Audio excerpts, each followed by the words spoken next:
معايا الساعة 7:34. التاريخ 11 غشت 2022. المكان مركز بئر قندوز. المرحلة الأخيرة من الرحلة ديالي إن شاء الله إلى المعبر الحدودي لقرقارات. المرحلة رقم 16 هذه هي مدينة بئر قندوز. نبيت هنا إن شاء الله الرحمن الرحيم. ستنطلق المرحلة الأخيرة بإذن الله من هنا من مركز بئر قندوز إن شاء الله.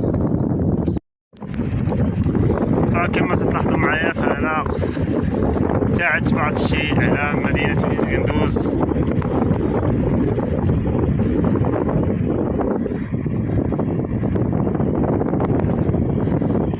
باتجاه المعبر الحدودي لقرقارات. المرحلة الأخيرة إن شاء الله.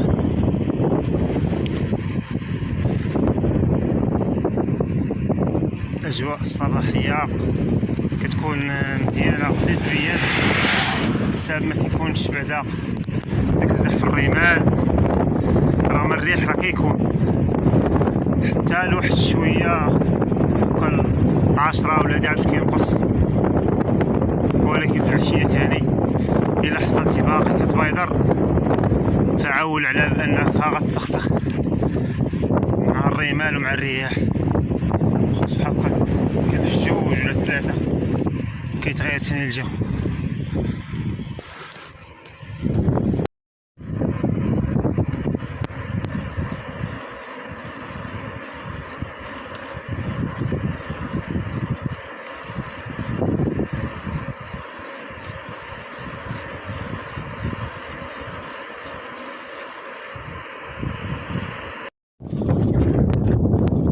السلام عليكم. كما تلاحظوا معايا فأنا الآن في المرحلة الأخيرة إن شاء الله، الرابطة بين بئر قندوز والقرقارات.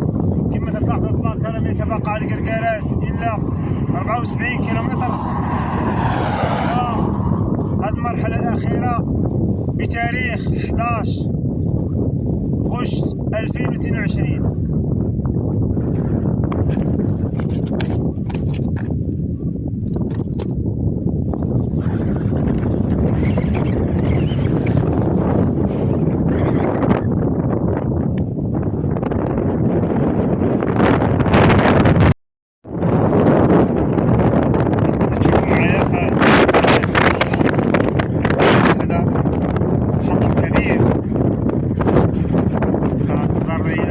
هابطوا هناك فتقدر ميسر تضرب بكرة طيح. إذا كتاخد الحيطة والحذر ميمكنش بكرة بواحد المسافة نازلة بواحد المسافة قوية في الرملة أكيد غتكون السقوط. كما تلاحظ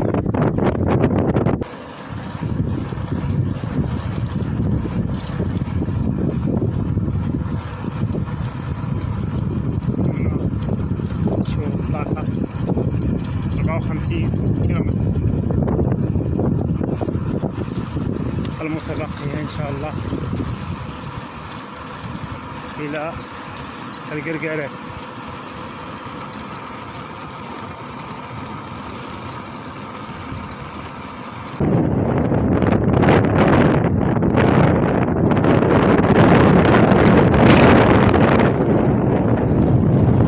الأجواء التي ترافقني في المرحلة الأخيرة من الرحلة إلى قرقارات إن شاء الله. كما تلاحظوا لم يتبقى سوى 10 كيلومترات قرقارات.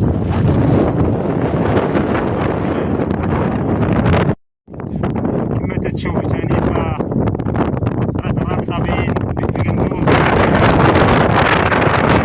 محطات الطريق لهذا وجب أخذ الحذر لجميع السائقين دون استثناء.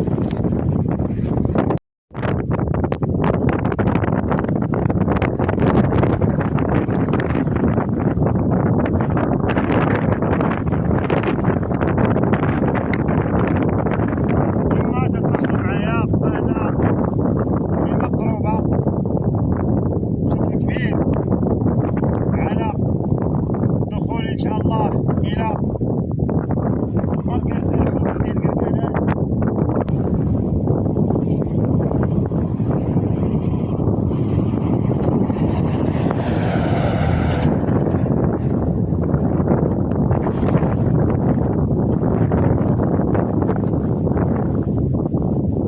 فهنيئا لساكنة بلدية الولادي بن مسطات في هذا الإنجاز التاريخي الغير مسبوق، ولأول مرة شخص يمتطي دراجته الهوائية ويزور المركز الحدودي القرقارات.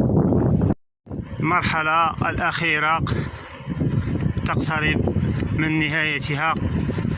الرحلة اللي نظمت بمناسبة ذكرى عيد العرش المجيد ذكرى 23 تحت شعار الرياضة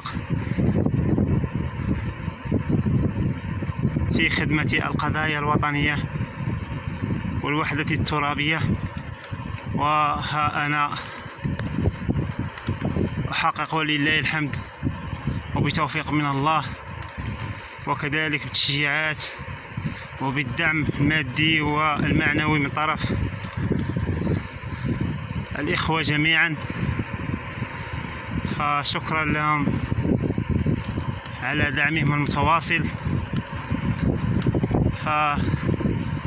فالمرحلة الأخيرة التي ربطت بين بئر قندوز والمعبر الحدودي القرقارات بتاريخ 11 غشت 2022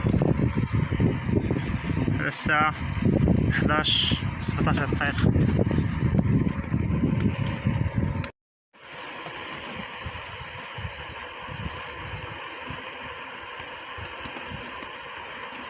لم يتبقى إلا القليل والقليل جدا للوصول إن شاء الله إلى المعبر. كما تلاحظوا فأنا قريب جدا من المعبر الحدودي القرقارات.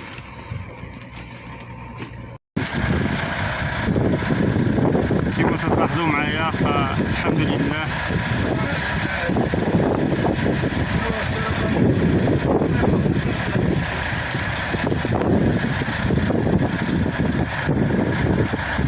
الوصول إلى المرحلة النهائية، مرحلة المعبر الحدودي القرقارات بتاريخ 11 غشت 2022. فالحمد والشكر لله على أن أتممت هذه المراحل بسلام.